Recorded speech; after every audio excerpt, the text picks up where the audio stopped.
So it's Miss Right here with the help of my nephew, Ethan. Ethan, say hi. Hi. Wave to the camera. Say hi.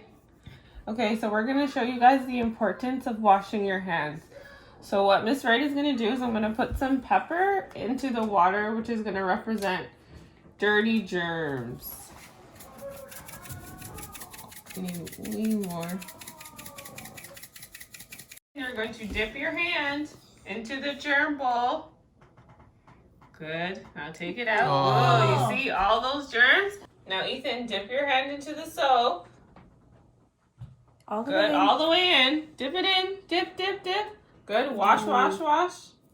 And now you're going to put it into, the germ. Do you see what happened?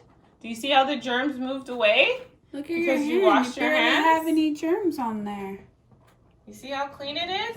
Show everybody your hand. Show the clean hand and show the germy hand. There we go. Turn it around. Good job. Is it cool? Is that cool? Mm-hmm. That's awesome. Do you see what happens when you wash your hands? Mm-hmm. Yeah, better. Is it better to have a dirty hand or a clean hand? Clean hand. Good job.